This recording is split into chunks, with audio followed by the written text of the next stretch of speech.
Hello, everybody, and welcome back to the Health Wealth podcast. We have another great episode this week. I am joined by Katie Bramlett, who is the founder and owner of a company called WeShape. And we're going to be talking today about health and fitness and mindset and the cultural views that come with it. So, Katie, thank you very much for coming on the show. How are you today? Thank you for having me. I'm great. I'm excited to have this conversation. Brilliant. Let's jump in at the start and just give us a bit of background on who you are, your journey to get to where you are today, what got you into the health and fitness space, and just give us a bit of background. Yeah, well, as you mentioned, I'm one of the co-founders of WeShape. Before we had WeShape, I always like to give context as to how we got to WeShape. My co-founder and I actually used to have a different company before this company. It was a body transformation business. We did prescriptive diet and exercise plans to help people lose weight and transform their bodies. And it was really interesting to be in that company and watch thousands of people buy our products and never really feel happy. So, I always tell people that my Instagram life looked really good. We were selling a lot of products. Our company was scaling and growing. We had made the Inc. 500 3 years in a row. Everything was good, but something inside didn't feel quite right to me. And so I began to get curious with that feeling and investigate it, despite all of the validation I was getting from the external world that, like, wow, your business is going well, everything's great. And I'm like, yeah, but something doesn't feel quite right. So I started to notice this pattern that people would lose weight and it would never be good enough.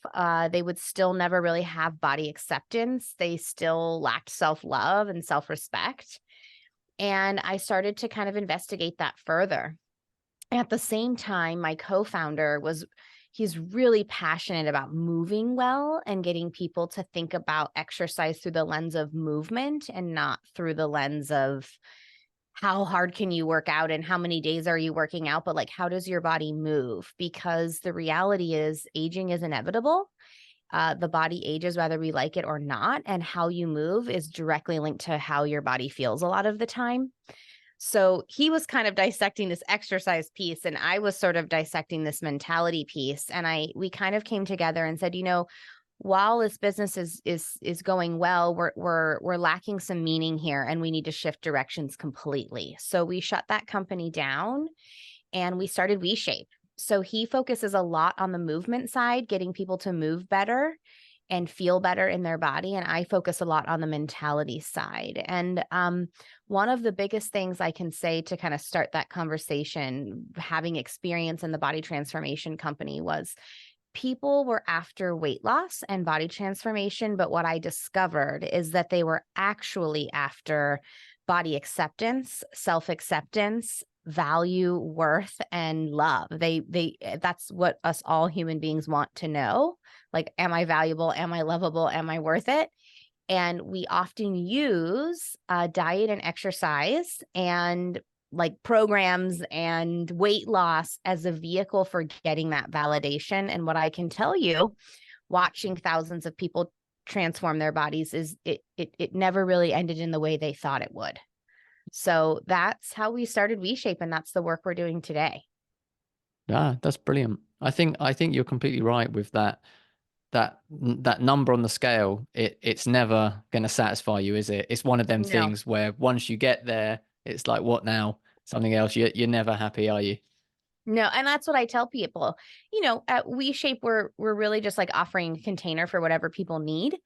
So sometimes people still are in that space of like, I just want to do the weight loss. And I'm like, okay, I'll hold the container for you I'm not going to give you like a plan for how to do that, but I'll hold the container and give you a great exercise product and a great community. But I often remind people that if you can't feel that acceptance for who you are today and the body that you have today, the weight loss will not change that mindset.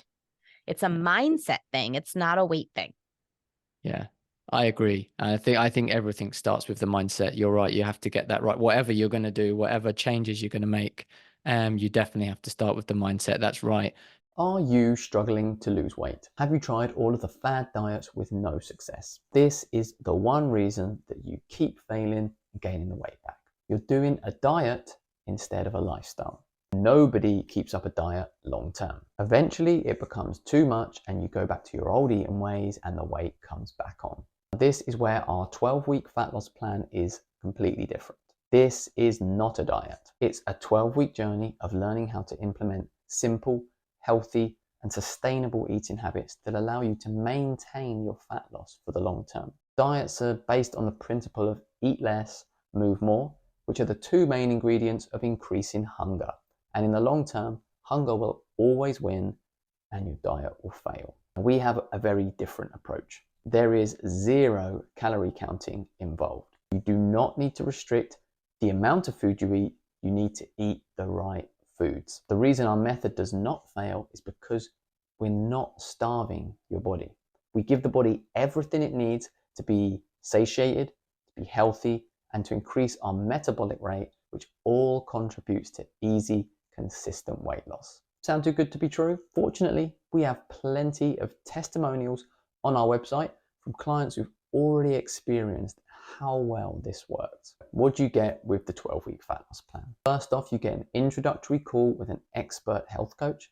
You get personalized nutrition and exercise plans, and you get 4 weekly check-in calls to keep you on track. 24/7 support on WhatsApp, and most of all, you get the knowledge to put in place these new habits and lifestyle that are going to improve your health and weight for the rest of your life. Get signed up today by clicking the link below or in the description. So when people come to you, and I imagine, especially if people are coming from this space where they've been just concentrating on weight loss and all of this stuff, what are some of the things that you have to address to try and get their mind in the right place? Yeah. So oftentimes people come to us for a workout because, like I said, my co-founder is obsessed with quality movement and getting people to connect their body and their mind. So we actually have a technology-driven exercise product that allows people to self-select like scalability in real time in the workout. So it's like extremely customizable to every person's needs. We can accommodate people who are bedridden all the way to like professional athletes. Like that is the scalability that we have. So oftentimes people come into us for a workout and then we go, uh-oh, surprise, you're going to get so much more if you desire. But one of the first things people come in and say is, how many times a week should I work out? Yeah. And then I reflect back to them. I don't know. Like, what do you think your body needs? Right. And then isn't it so funny that we think that bodies are like computers, that like we could just program in the right thing and then it'll just spit out it's like, what if you don't sleep good one night? What if you have an injury? What if, it's like, I don't know. You can have an intention of shooting for a couple times a week, but maybe that being flexible in that and having, listening to your body is sort of the first step. So when people come in, we often ask them to evaluate their intention. Why are you here and what are you hoping to do? And we kind of go from there. And then we have a couple other pillars that we ask people to really tap into. One is around focusing on movement rather than exercise. I mean, it's similar, but not quite.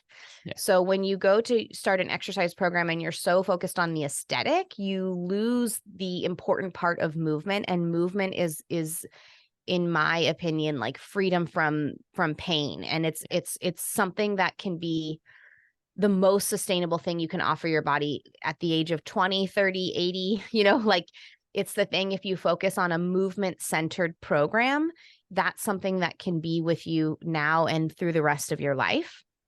We also ask people to focus on community. A lot of what we're talking about here on the mentality side is counter to the culture that we live in. And being able to feel supported in this new path is extremely important. Otherwise, you're going to feel isolated and alone. So we offer multiple calls a day via Zoom where members can connect with each other and have community calls. And then we also are asking people to kind of tap into our fourth pillar, which is about beliefs. So we believe that all human behaviors come from our beliefs. And if we can start to at least be curious about what those beliefs are, we don't have to change them on day one, but can we be curious about them? And can that curiosity lead to maybe evaluating if the beliefs that we have are actually serving us, or if there are other beliefs that might better serve our psychological, emotional, and physical well-being? Yeah, that's great. I'd love to dig into all of them. I'll start off with the, the beliefs is that's really important what you say about that. I think a lot of people drift through life, not really understanding why they have the beliefs they have. So I think, stopping and questioning them is a great start, because I think a lot of beliefs we have, firstly, we don't know where they come from, and secondly, they're probably not doing us any good. So, like you said, if you can start to change your beliefs and I guess it's linked to your values as well, isn't it? Your beliefs and your values kind of tie in and start to get them in a more positive place. Yeah. And we often ask people to ask the question why, and then to like get that answer and then ask why like 3 to 5 more times. Yeah. And we usually get to the heart of it through that series of questions. But the tricky thing is some of the beliefs that we have we think they actually serve us. And that's why it gets a little complicated. So just a personal example of this, especially when I was in the other company, I was quote unquote doing everything, in quotes, the right way. I was being praised for my overly conscious approach to food and move and exercise. But in reality, my new perspective is that I actually probably had disordered eating, and my thoughts and life was consumed by the food that I was eating.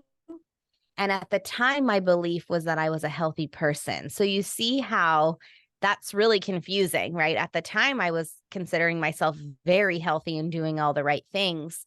But when I became detached from that belief and started getting curious and investigating, is this really serving me, even though I'm getting so much validation? I discovered that it was not. And then when I went down a different path and developed a different relationship with my belief around food, and started down sort of like that different path, I actually, my new path serves me so much better. But it was complicated because I was getting validation and praise from the outside world. But when I sat with that question for a while, I started going, no, I'm constantly stressed out. I'm constantly conscious. I'm constantly anxious. I am consumed by thoughts of food. And now I don't have that.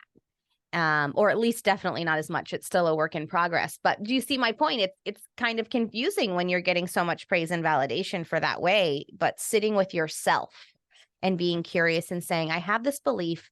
I think it serves me. I'm being told it serves me, but does it actually serve me? And is there another way that I might be willing to explore? I think are really important starting points. Yeah, definitely. I love that. Just ask why and just keep asking why. That's a great place to start, because I think if we ask ourselves why about a lot of our beliefs, like I said, I think many of us don't have an answer for why. And then you can start to dig into, like you said, is it serving you?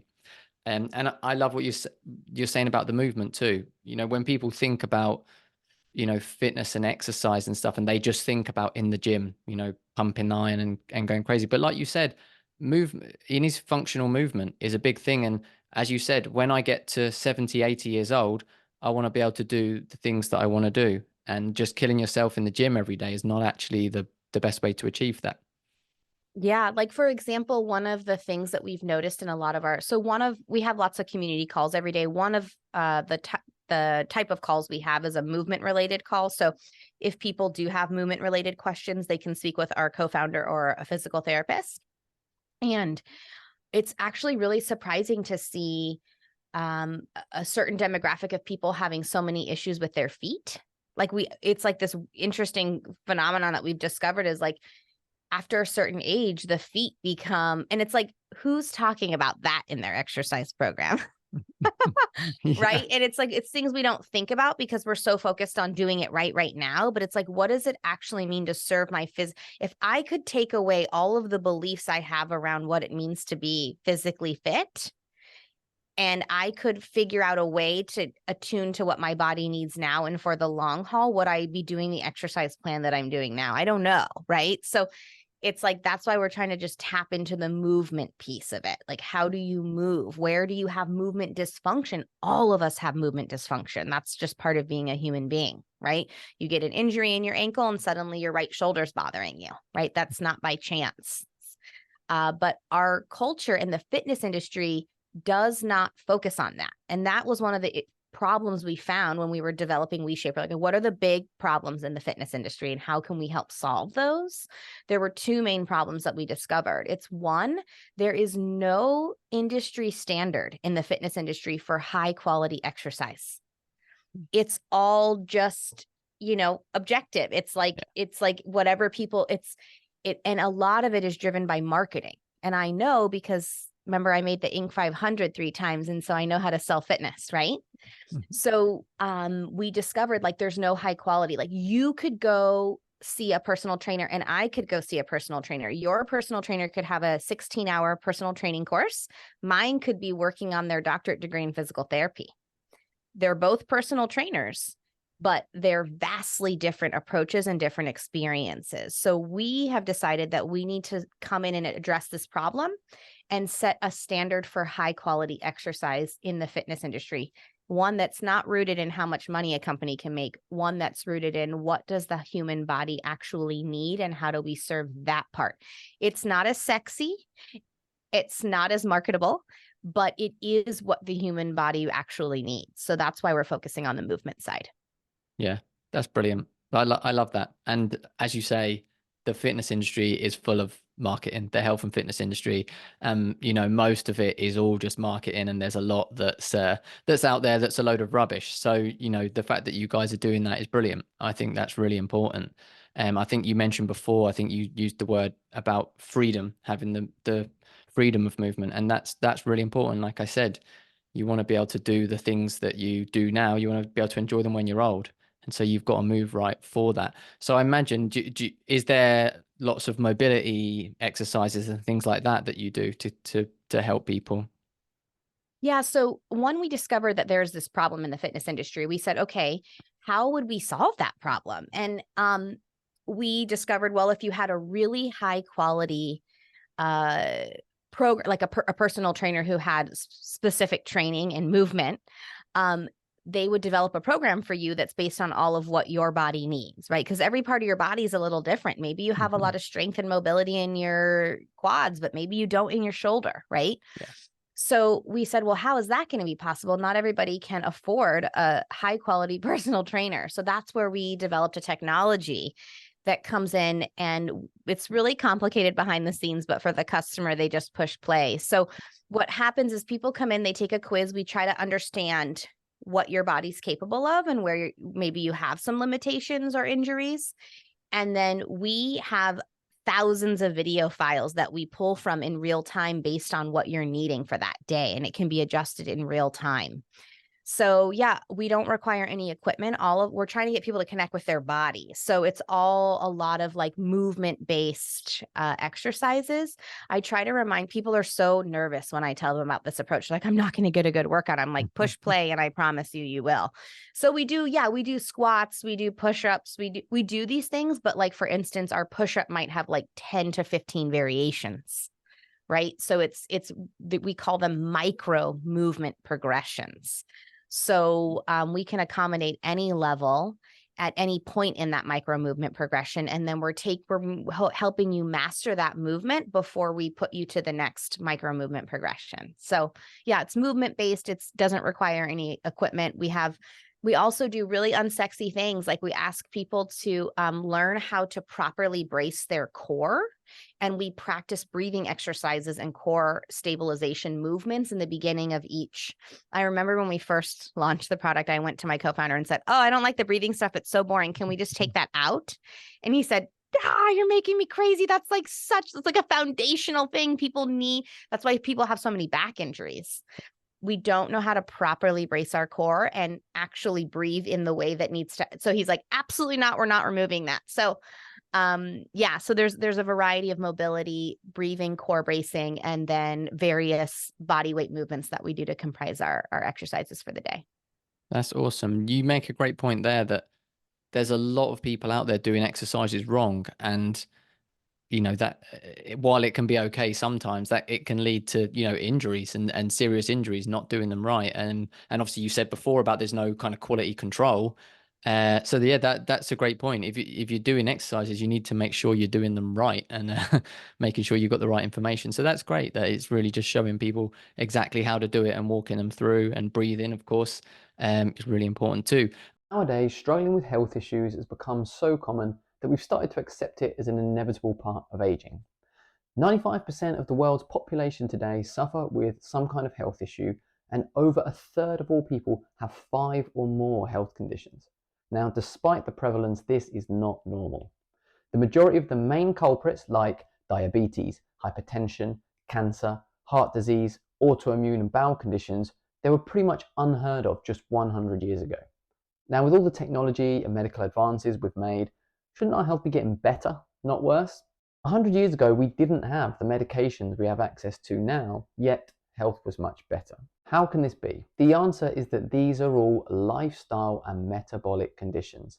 They're caused by our diet, environment, medications, and how we're living our lives. Yes, it all sounds pretty bleak, but there is some good news.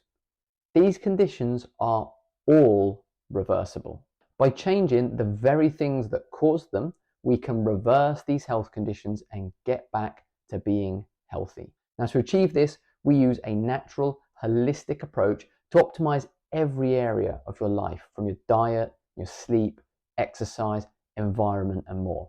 By doing this, we avoid the need for any medications that always come with harmful side effects. In fact, medical negligence is the 3rd highest cause of death worldwide, and a lot of the current health epidemic is conditions that are caused by the very medicines that are supposed to be helping. There's a steady pattern of the more medications you take, the sicker you get, and all they do is cover up the symptoms but never deal with the actual cause. We like to concentrate on root cause healing, getting to the bottom of what's causing your health issues and rectifying that first. Now, if you spent years in the medical system, your health steadily declining, getting frustrated, and on more and more medications, maybe it's time for a change.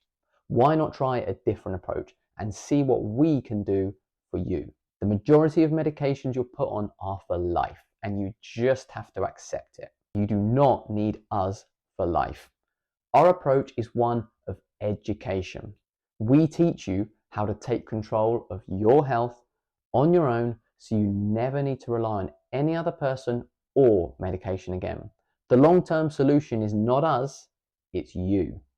For more information, visit our website, healthwealthuk.com, where you can book a free discovery call with an expert health coach. And let's get optimal together. Another thing I want to talk about, which I think is brilliant, is your community side. I think having that support, having that community is so important. So what's kind of, I think you said you were kind of more behind that side of it. What really drove you to that? Did you have personal experiences that helped you towards that side of it? Well, it was funny. I have to be honest. I heard about this study done by neuroscientist Wendy Suzuki. She wanted to understand longevity more, I believe, and she knew that exercise was going to be a main contributor of that. But when she completed the study, I think she discovered something that was very surprising, which was exercise was not the number one thing that contributed. And what was people's ability to be tapped into a community. And she said she made it a point to mention that it wasn't just that they were connected with like best friends. It was that they were connected. It could be simple community interactions, like the interaction you have with a barista at the coffee shop. So when I heard that, and then I also kind of knew, we're going to be telling people things that are not in accordance with the mainstream marketing media that they're seeing. We have to have community in here so that people can support one another. And we realized how important that piece was for people's overall holistic well-being. So yeah, we decided to have, so in our product, we have a community forum where people can connect and post and chat. And then again, we have multiple calls a day where people can hop on the line. We have like some topical conversations, some open shares, some movement related. experts who can come in and help if you're having things happening with your body. And then we also have experts that come in and do guest appearances. So I'll have like clinical psychologists or, toxic diet culture experts come in, and they'll do like a quick presentation around maybe body acceptance or how to unsubscribe from some of these beliefs. And then we'll have open Q&A with some of the expert panels as well. Yeah, that's brilliant. It's so important, I think, especially like you said, when people are doing something that's different to the norm, they do need that support, because nobody really likes to go against the grain No. on their own, do they? And I know that with the in the the blue zones, they're a bit up for debate about them, but one of the main things they have is that community, and that is one of the things, again, that people researching them believe is linked to that longevity, same as in the ladies' research that you described, that community is really important, I think, to us as humans. So that's great that you have that as well. Yeah, I've noticed a lot of people really fully be able to tap in. And I'll never forget one of the times I was hosting one of the calls and a woman joined, and she was reluctant to speak, which was fine. We don't require anyone to speak. Sometimes people just join the call and listen. But she said, "Oh, I didn't know if I could come today because I haven't done a workout in 2 weeks." And I said, "Oh no, you're missing the point. You actually should be sitting in gratitude that you came to this call, right? Like this community is not about judging or criticizing or shaming our way to this other version of ourselves. We know that doesn't work. We've all done that for decades.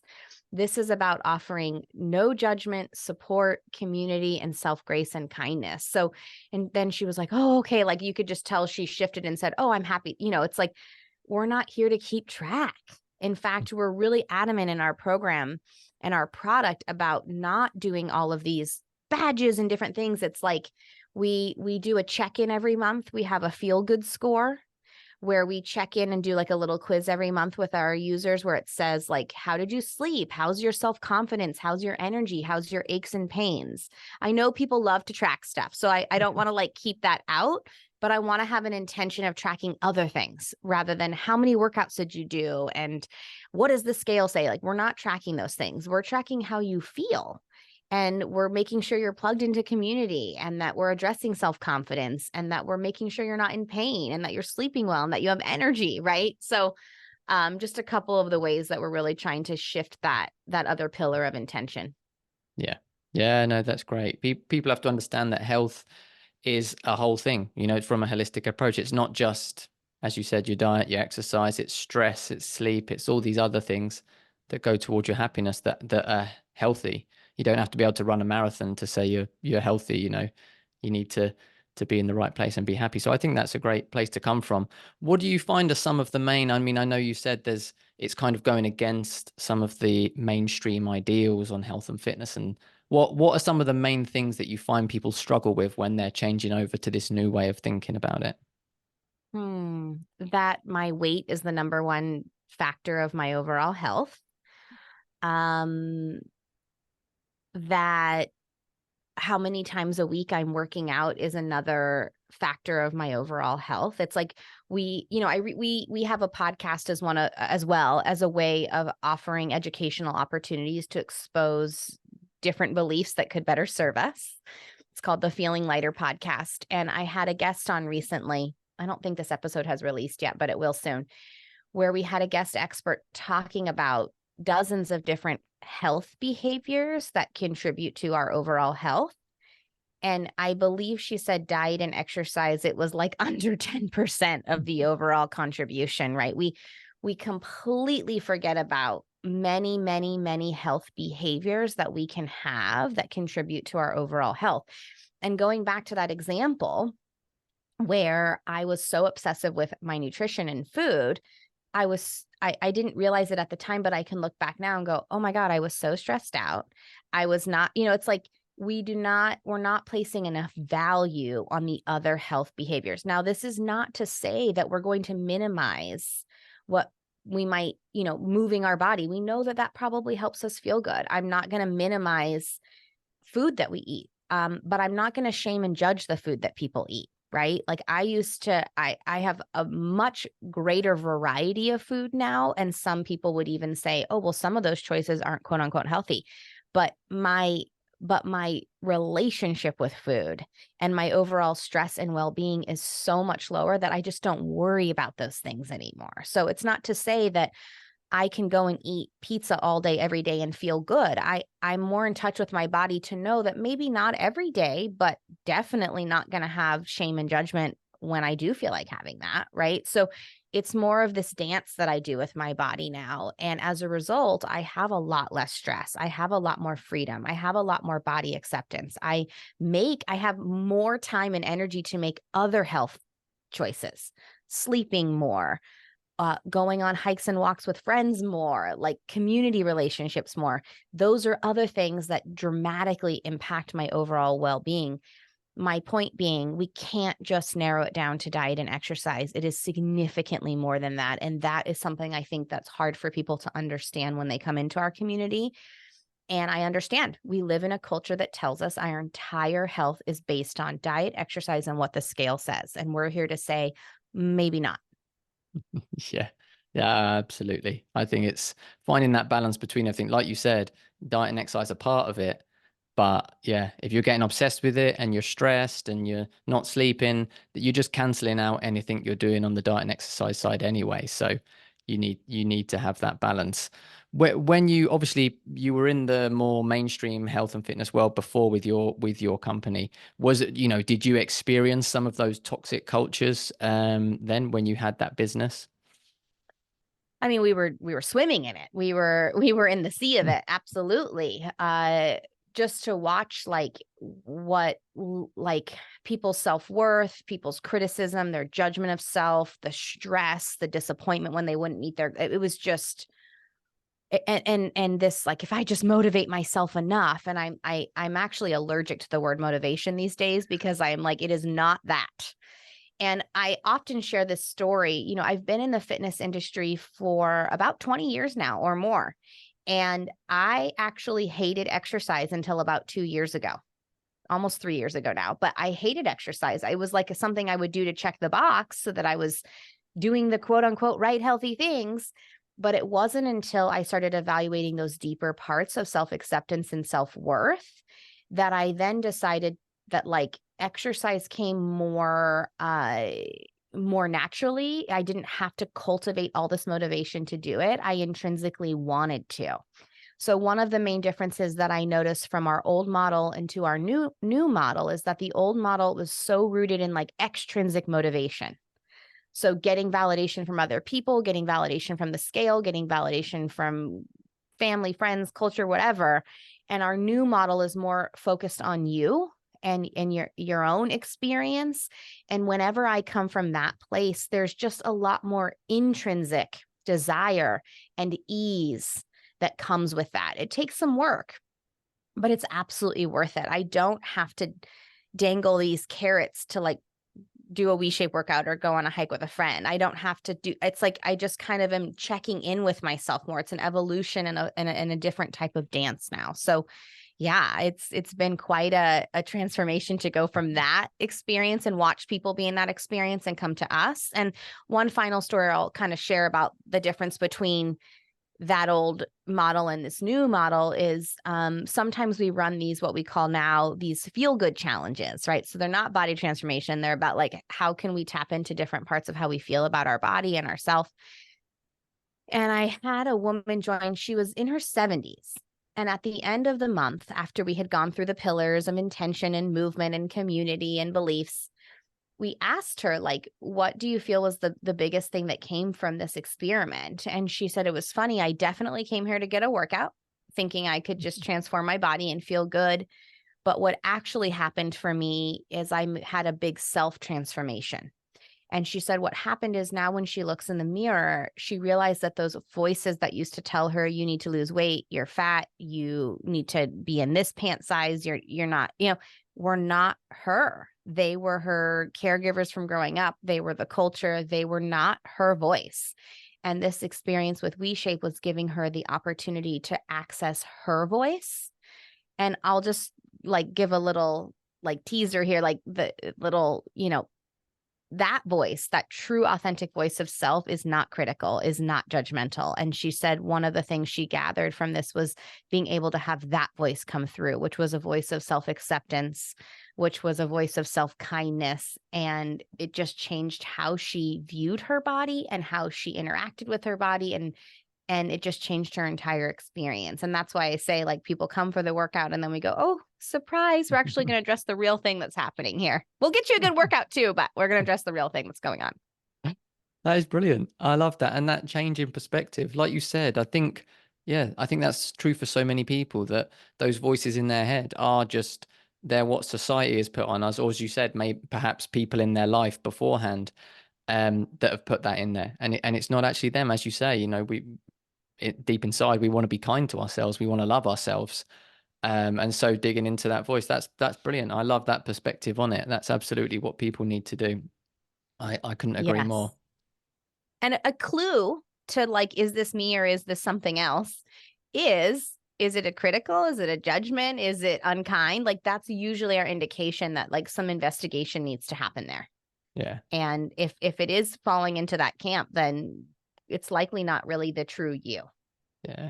Yeah, absolutely. And I think the funny thing is that I think people sometimes think they need to, you know, be critical and punish themselves in order to get healthier and fitter, whatever that may be. But I think when you stop doing that and you accept yourself, as you say, and you change your perspective, you actually then end up being healthier than you would have been before. Like you said, you now want to do the exercise because you're mentally in the right place. So you're going to win out in the long run. So you don't need to worry about, oh, but if I don't push myself, I might not achieve my goals, because, you know, you will. Yeah, but it did require a lot of, like, you know, a shift in my belief and a shift in my narrative, right? It did require that. And one of the things that really motivated me to do that is I have 2 young daughters, and I started watching their relationship with food. Here I thought I was doing something that was helping them, but I could actually start to see, they're becoming too diligent about certain things. We should not be thinking about that. And I remember in the beginning of this journey, I would kind of test myself, and I would, on Saturday mornings, I would take them to the donut shop out of nowhere. And I'd be like, go pick out a donut. And they're like, wait, we're at the donut shop? And I'm like, just that alone, the fact that is shocking to them is a pretty significant reflection on how restrictive I have been and how unhealthy that is, right? It's like, I'm not teaching my children to have connection with their body. I'm teaching them that this is bad. And in reality, going to the donut shop once in a while on a Saturday is totally fine. So it's a lot of just, you know, being willing to examine those beliefs and being courageous enough to say, I'm going to try something else and see if this better serves me. And then being honest with yourself. Right. Yeah. So, but it's an endeavor that has been so worthwhile for me. And I have watched my children transform their relationship with food and their connection with food in a way that was really phenomenal to see with my own eyes. So it's definitely worth the effort and energy to dissect some of these beliefs and better understand who you are and what your body might need. Yeah, absolutely. I think that's awesome to do that. And I think kids are a great example because you can see how easily, you know, people can be influenced by what's around them and their environment. And so then you can kind of think, okay, what's been influencing me? And as you said, it's great for everyone to start to question these things. For someone, you know, say someone is they've listened to this and they've thought, okay, I need to start addressing some of this. Where's a great place for them to start? What would kind of be your first bit of advice to them? I mean, the first question I like to ask people is like, what have you done so far? And has it actually worked for you? And if you're listening to this and wondering what you should do, my guess is that it probably hasn't. Like, if you're in search of an answer, to me, that means that maybe the approach you've had around your health and wellness has not been working so well. And that's okay. It's often through the trial and error that we get to dissect some of these things. And so I just encourage people to not try something that's the same wrapped in a different package, right? We all do this. We go from, I don't even know if I'm allowed to say different names of companies, but I'll just take the risk. Like, we go from like Weight Watchers to keto to paleo to vegetarian to vegan to, it's like, it's kind of all the same wrapped in a different package, right? So I just encourage people, if you're discovering that the methodology you have used has not allowed you to have body acceptance and liberation and freedom in your mind, and you do not feel good about your relationship with your body or with movement or with food, that it's time to try like something very different, like not something that's the same wrapped in a different bow. So just kind of starting with curiosity. I believe curiosity can take us so far, and it's the first step. You can say, I'm willing to change my belief, but if you're not curious about the current beliefs you have, you'll never be able to change those. And beliefs are hard to change because we wrap our identity in those beliefs. Like, look at me. I was running a successful business that was rooted in eating a certain way, exercising a certain way, and looking a certain way and having a certain number on the scale. I had to detach my identity from that success in order to be able to have the freedom and liberation. I couldn't be in the mindset that I am today, that I have, that gives me that liberation and acceptance, and run that other company. They were in conflict. So I had to be willing to let it go. And it was not an easy journey, but I will say it was definitely worthwhile. So the first thing I ask people is just get curious about what you've done and if you're ready to try a different path. And then if you are, that's our first pillar, is an intention. Set a different intention. Do not set a weight loss intention. Can I have an intent? What does it look like to have an intention of body, like reaching for more acceptance, self-acceptance? What is it like to have an intention of investigating, why don't I have self-worth? What is it like to investigate an intention of, I want to understand what healthy means for me, regardless of what the culture I live in says? Those are very different intentions. And I always talk about, one of my favorite books in the whole world is called Seed of the Soul. I don't know if you've ever heard that book by Gary Zukav. I haven't read it, no. Oh, it's all about intention. And it's like, he has this idea around like your intention, whether you know it or not, is what drives everything. So if you're able to pause and be mindful around like what your intention is, then you can actually act from that space. And so the example that I love to give is like, let's pretend you have a sister-in-law that you really don't like. We will often say something like, well, my intention is that we would just get along. But then when we actually evaluate the behaviors that we have, it's like, no, you don't. That's not your intention, right? Yeah. So then if you really sit and get mindful in what your intention is, then you can actually act from that space. And so that's what we're asking people to do, is evaluate what your intention is.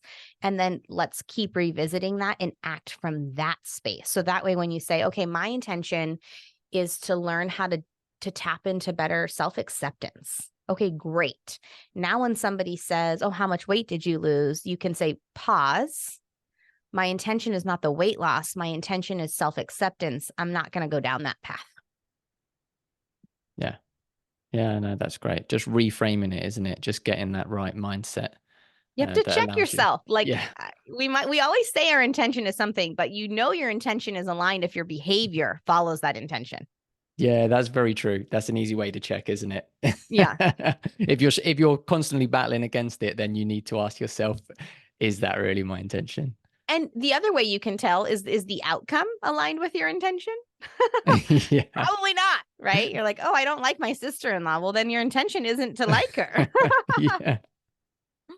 That's true. That's true. Yeah, I think that's really powerful. I think people underestimate how powerful changing our mindset is and digging into it. Like you say, I think that's brilliant what you guys are doing over there. Absolutely brilliant. I love it.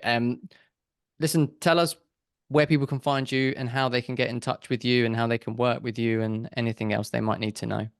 Yeah, so we're on every social platform. We have 2 social handles. One is at WeShape. That's all content related to movement. So you'll see our co-founder, Tyler, over there leading a lot of movement-specific content. And then we have at the Feeling Lighter podcast on all social media as well. And this is podcast clips where we bring in guest experts to sort of broaden our horizons and evaluate our beliefs around the mentality side.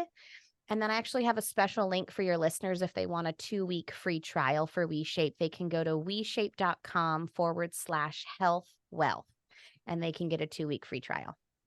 That is awesome. I would encourage people to do that. I loved hearing about it. I think you're your perspective on things and your companies, I think, is brilliant, and it's refreshing. I think, like you say, we get very obsessed in the health and fitness space with weight and all these things, and a lot of it is not good for us. So I think it's a really refreshing perspective. I think it'd be great for people to definitely check that out.